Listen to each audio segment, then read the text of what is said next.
Olá, sétimo ano, tudo bem com vocês?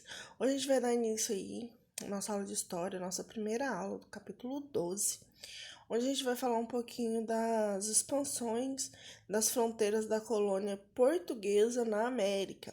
A gente vai falar um pouquinho aí como se deu o fim da União Ibérica, quando Portugal, que era dependente da coroa espanhola, se livra dessa dominação espanhola e o que ele faz para tomar controle aí das suas colônias. E nós vamos falar também nesse capítulo um pouquinho de como foi a dominação portuguesa na colônia Brasil, que é,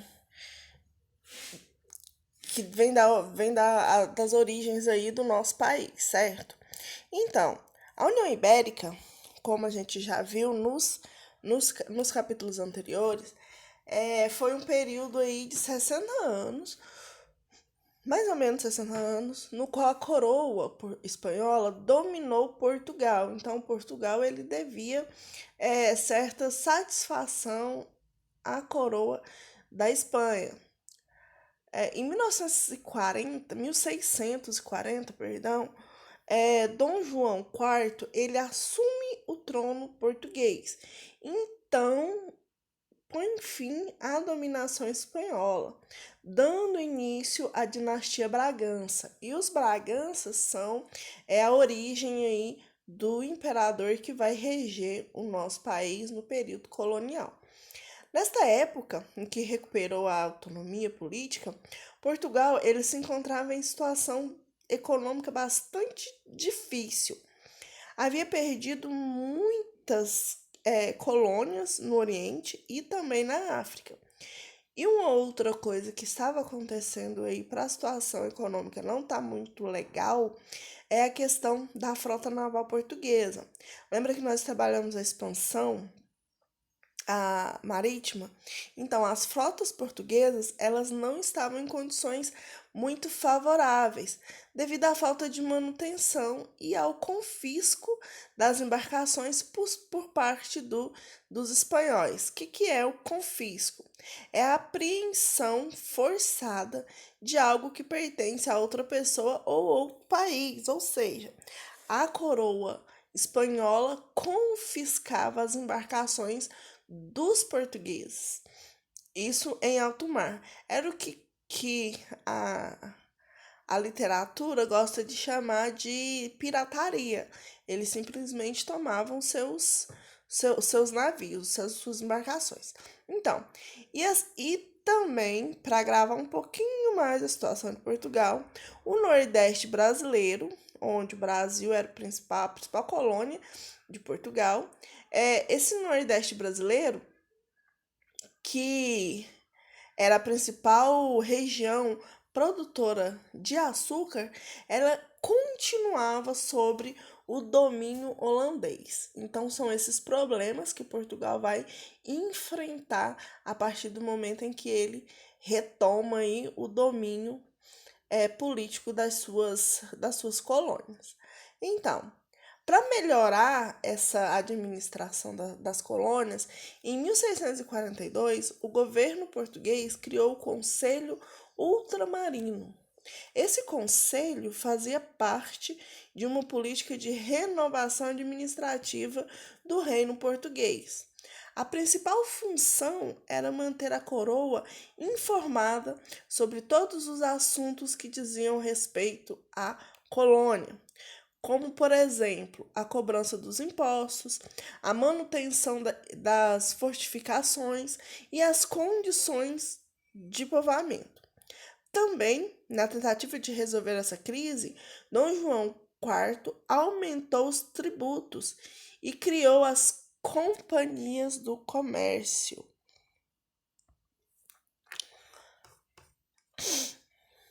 Para reforçar o controle sobre o comércio e limitar a participação dos estrangeiros nos negócios da colônia, a coroa portuguesa criou então a Companhia do Comércio. A Companhia do Comércio, elas deviam controlar a venda dos produtos consumidos pelos colonos e garantir o fornecimento de escravos, manter a frota sempre armada para proteger os navios e financiar o transporte de açúcar para a Europa. As companhias do comércio, no entanto, não funcionaram como a coroa portuguesa esperava. Em muitos casos, elas não cumpriam as suas funções. Em outros, elas abusavam nos preços dos produtos e provocavam insatisfação entre os colonos, o que gerou muitas revoltas na colônia brasileira. Lembra que eu falei que os holandeses ainda estavam no Brasil? Então, é, além de todas essas medidas que o governo teve que tomar, o governo também português fez vários esforços para expulsar os holandeses do Nordeste e retomar o controle da região Nordeste. Como Portugal não tinha condições de manter um exército português na colônia, precisou contar com a participação de muitos brasileiros na luta contra os invasores. Depois de muitas batalhas, as tropas luso-brasileiras, ou seja, essa mistura de portugueses e brasileiros, luso-brasileiro, finalmente conseguiram, em 1654, expulsar os holandeses ali da região Nordeste. Vamos falar um pouquinho do principal produto, então, que era comercializado por Portugal, que precisava ir das terras brasileiras. Na verdade, o primeiro produto, né? Primeiramente veio o açúcar, depois mais na frente a gente vai ver que o açúcar ele foi dando lugar ao café, e o café se tornou o grande foco da exportação. Mas no período do açúcar, durante o tempo em que os holandeses permaneceram no Nordeste brasileiro, eles aprenderam no dia a dia dos engenhos as técnicas de produção de açúcar. Depois que eles foram expulsos, eles passaram a produzir açúcar nas suas colônias e utilizando das técnicas que eles aprenderam no Brasil. Como os holandeses possuíam contatos comerciais na Europa, perdão, eles conseguiam negociar preços melhores para a venda do açúcar do que a colônia portuguesa. E isso causou uma redução na venda do açúcar brasileiro na Europa, aumentando ainda mais a crise econômica de Portugal. Então, já que o açúcar não estava dando muito lucro, os portugueses partem em busca de novas riquezas, de uma nova maneira de utilizar dessa colônia que está sob o domínio dela, no caso, o Brasil. Então, desde o início da colonização, a coroa portuguesa ela estimulou a procura por minerais preciosos no solo brasileiro. No entanto, a partir do século XVII, o governo português intensificou a busca principalmente por ouro, mobilizando muitos esforços para encontrar ouro no Brasil. Uma nova atividade econômica, ou ouro, ou uma nova atividade econômica que gerasse lucro e que pudesse compensar as percas financeiras que Portugal tinha sofrido, principalmente pelo baixo custo do açúcar. O rei passou a oferecer prêmios e títulos de nobreza para todos aqueles que encontrassem ouro nas regiões brasileiras. Nessa ocasião, os bandeirantes se formavam, o grupo mais capacitado para empreender essa jornada de procura às jazidas de ouro. Então, alguns se organizavam em bandeiras, por isso que eram chamados bandeirantes. A partir do século XVII, os bandeirantes passaram a organizar diversas expedições. e tinham como objetivo principal localizar as jazidas de ouro. Essas expedições eram chamadas de bandeiras de prospecção, que eram formadas por pequenos grupos de até 50 pessoas. Em 1693, os bandeirantes paulistas encontraram as jazidas de ouro em uma região próxima à atual cidade de Ouro Preto, em Minas Gerais. Nos anos seguintes, várias jazidas e minas foram encontradas nessa região e em outras. As expedições promovidas pelos bandeirantes contribuíram para o aumento do território da colônia para além das fronteiras determinadas pelo Tratado de Tordesilhas. Então eles encontram ouro aí na região de Minas Gerais e é por isso que Minas Gerais tem esse nome, porque os bandeirantes encontraram várias minas, várias jazidas de ouro nessa região. E como que era então essa mineração no Brasil?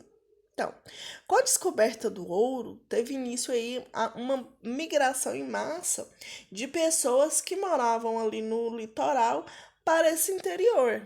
Quem eram essas pessoas? Muitos aventureiros e sonhadores que eram atraídos aí pela descoberta de que nessa parte do Brasil existiam jazidas de ouro. Em pouco tempo, milhares de pessoas começaram a explorar essas jazidas de ouro.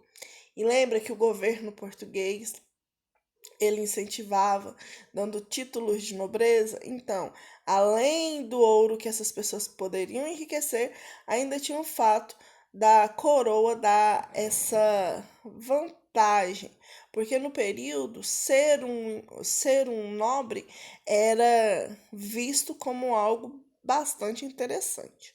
Então, com, a, com tanta gente explorando ouro, o governo português, então, decidiu criar, em 1720, a capitania de Minas Gerais. Além disso, tomou muitas providências para controlar a estação do minério e a cobrança de impostos, é claro. Um desses impostos, o nome era quinto. O quinto era apenas um desses impostos que o governo português ele cobrava. A coroa ela cobrava impostos sobre mercadorias e também sobre pessoas que circulavam na região das minas. Havia tributos cobrados, por exemplo, sobre os produtos trazidos de outras regiões para a colônia, sobre o trabalho escravo utilizado na extração de minérios e sobre o uso de uma estrada ou de uma ponte. Então, com isso, com essa grande cobrança, eles cobravam inclusive pelos escravos que estavam nas minas. Por exemplo, se eu sou o dono da mina e eu tenho 10 escravos trabalhando, eu tenho que pagar um imposto sobre cada um desses escravos. Então, começou-se, como o governo cobrava imposto por tudo, até o uso de ponte, de estrada, foi intensificando o contrabando nessa região de Minas Gerais. Por quê? Eles estavam insatisfeitos em pagar tanto para o governo de Portugal. Então, muitos mineradores tentavam, e alguns até conseguiam, contrabandear o ouro para evitar o pagamento dos impostos. Eles procuravam esconder o metal extraído dentro das suas botas ou dentro do chapéu e também debaixo das selas de cavalo. Mas a maneira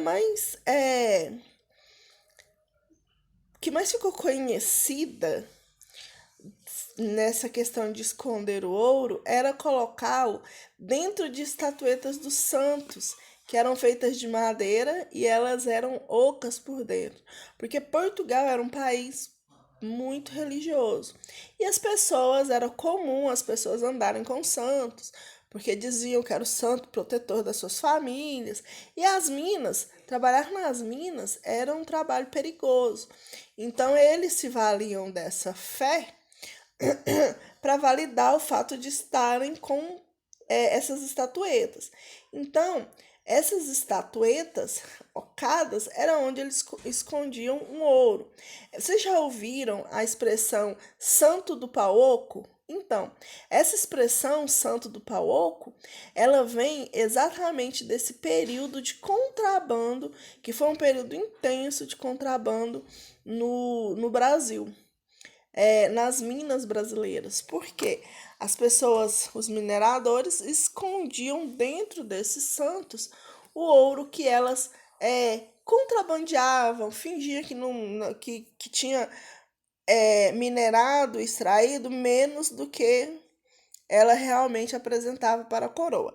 Então, por isso que é considerado esse termo, santo do Paoco. Então, lá na página, deixa eu ver aqui qual que é o número da página. Na página 27, 26 e 27, tem esse esquema que fala um pouquinho de como que era a mineração. A gente vai ver, olha, por exemplo, o dono da mina, ele era o dono da mina, mas não necessariamente ele trabalhava na mina, né? Ele ficava ali mais mesmo só para garantir que os escravos não roubassem o ouro dele. Nesse período, por exemplo, alguns escravos, inclusive, conseguiram se alforriar comprando a sua liberdade, porque conseguia aí, obter esse ouro e conseguia comprar a sua liberdade. O dono, como vocês podem ver lá na imagem, ele sempre estava com uma guarda armada para poder protegê-lo, porque como ele era senhor de escravos, muitos escravos poderiam, por exemplo, se revoltar. Então ele sempre estava armado. Mas não eram apenas escravos que trabalhavam nas minas. Muitos colonos também aqui. Isso daqui é um exemplo de colonos. Também trabalhavam nas minas com o interesse de enriquecer. É claro, havia também os feitores, que ficavam de olho aí nos trabalhadores livres. Eles vigiavam o trabalho tanto dos homens livres quanto dos escravos. Eles eram responsáveis por isso. E aqui a entrada da mina, onde os mineradores entravam para minerar e fazer aí essa extração do ouro. Essa parte aqui é chamada de galeria, era onde eles entravam e saíam. E essa região aqui da galeria era a região onde era mais perigosa. Então, lá na página 26 e 27 tem esse esquema de como que era a mina de ouro. Agora, galera, um exercício rapidinho aí para vocês. Lá na página 34, vocês vão responder somente a página 34, tá bom? São 3 questões que vocês vão responder de acordo com o texto, de acordo com a aula de hoje. Vão responder essas 3 questões, tá ok? Eu vou colocar lá o tópico As Minas de Ouro, vou descrever desse jeito, onde você vai responder a página 34, tirar uma foto e postar lá no Classroom. Essa atividade aqui, assim como as demais, vale nota. E qualquer dúvida que vocês tenham, ou para responder alguma das questões, ou em alguns dos pontos que eu toquei hoje nessa aula de hoje, a gente vai discutir na nossa live próxima terça-feira. Então, qualquer dúvida, vocês anotem e a gente discute sobre elas na terça-feira, tá ok? Tchau, tchau para vocês. Beijinhos, até terça-feira.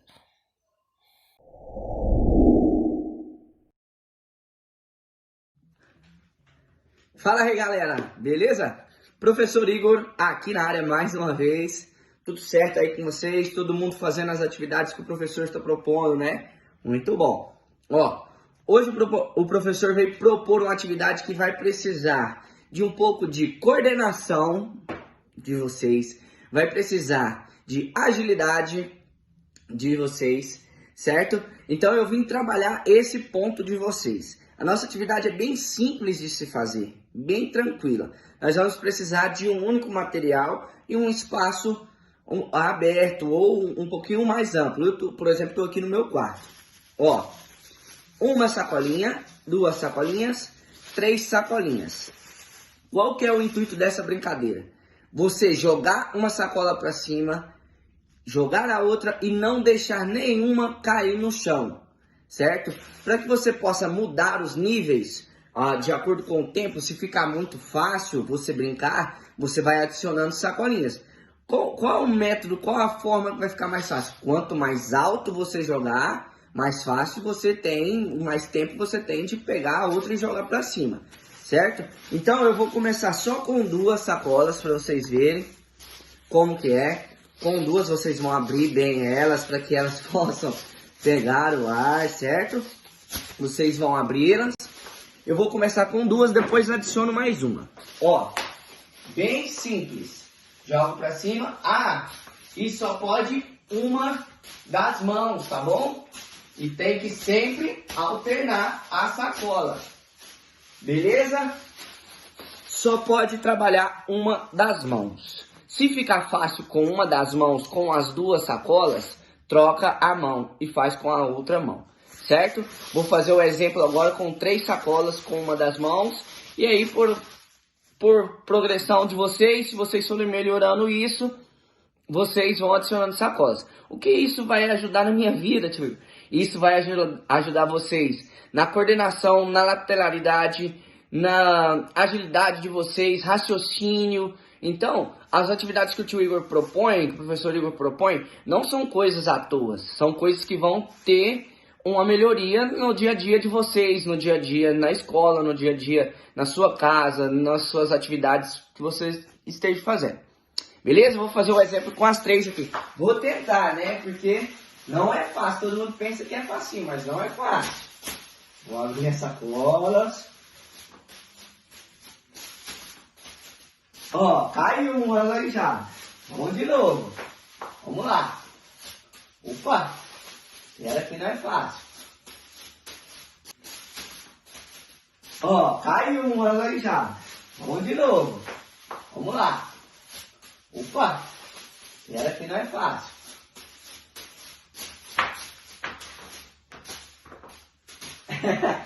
Entenderam? Então, essa é a atividade de hoje. Tentem fazer aí, desafiem alguém para fazer com vocês também, certo? E até a próxima aula. Um forte abraço para vocês, fiquem com Deus e estaremos juntos logo logo. Beijo, gente. Tchau, tchau.